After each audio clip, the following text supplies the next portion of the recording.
Alright, we've got the spoilers for One Piece chapter 1127, and yes, we're fully in Elbaf now.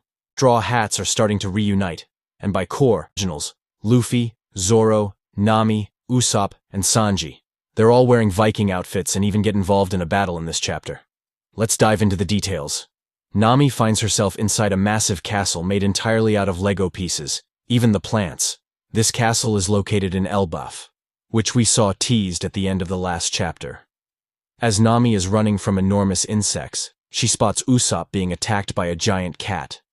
They try to fight it off, but the cat sends Usopp with a powerful swipe. Suddenly, the cat transforms into a giant lion and charges at both Nami and Usopp. Just when things are, Luffy, Zoro arrive and take down the giant lion with a coordinated combo attack. The chapter ends with Luffy, Zoro, Usopp, and Sanji reunited, all wearing Viking outfits, preparing to leave the Lego castle. Before we dive into what all could mean, let's recap a bit. At the start of the chapter, we saw the giant pirates and the Straw Hats on their way to Elbaf, leaving Egghead behind. They were partying and drinking. Apparently they blacked out after drinking absinthe, and when the Thousand Sunny was missing. This means the crew is currently divided.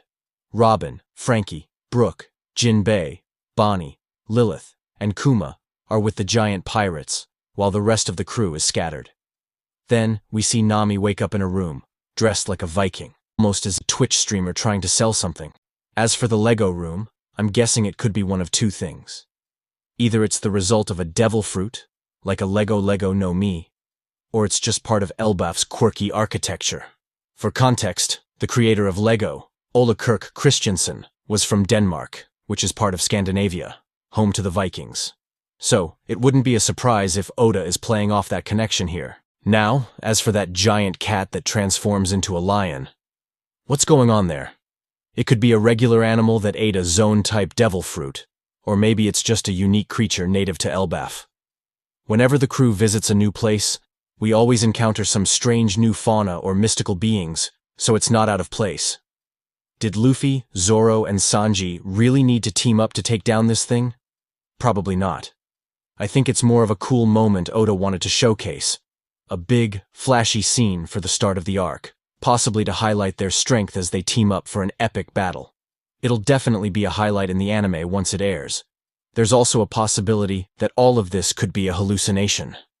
It was mentioned that the absinthe they drank could cause hallucinations, and we've seen the Straw Hats drinking earlier, except Luffy, of course.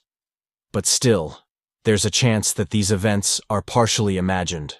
Another interesting detail is the Viking outfits. This suggests that while they were unconscious, the Elbafians undressed the crew and redressed them in Viking clothes. It's a funny but slightly strange detail that adds to the oddity of the arc's start. Now that the crew is leaving the Lego castle, what's next? Your guess is as good as mine. As I said earlier, the core Straw Hats are finally back together, and this is typical of Oda when kicking off a major arc. If you think back, this sort of scenario has happened across the last 4 or 5 arcs. The crew finds themselves separated, a bit disoriented, and dealing with strange monsters or unusual environments when they arrive on a new island. We've seen this in Punk Hazard, Whole Cake Island, Wano, and most recently, Egghead. The land is always unfamiliar, they face some form of danger, and it often starts with some mystery about their ship or situation. It's Oda's way of launching a grand arc, and it seems Elbaf is no different. This makes me think Elbaf is going to be a major arc, possibly spanning the next 2 years. That's just a guess, but given how epic it's shaping up to be, I wouldn't be surprised. The central storyline here is likely tied to Prince Loki of Elbaf. It feels like the arc will involve some form of oppression or danger that Luffy and the crew will have to resolve, possibly liberating Elbaf in the process. That's usually the pattern in these arcs. Personally, I hope Elbaf serves as a training arc. While One Piece doesn't traditionally have full-blown training arcs, the characters do undergo some form of growth or power-up during these longer arcs, like Luffy's time in Udon Prison in Wano. This could be the arc where we see the rest of the Straw Hats, specifically Robin, Frankie, Usopp, Nami, and Brook, train and gain haki.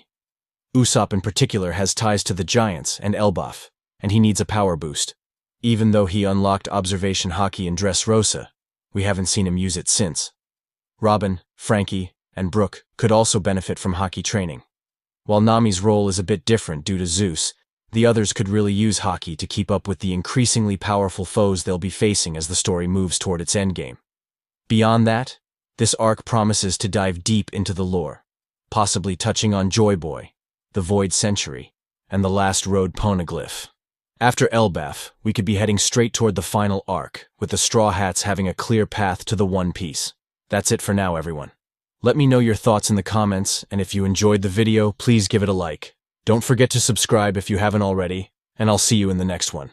Thanks for watching.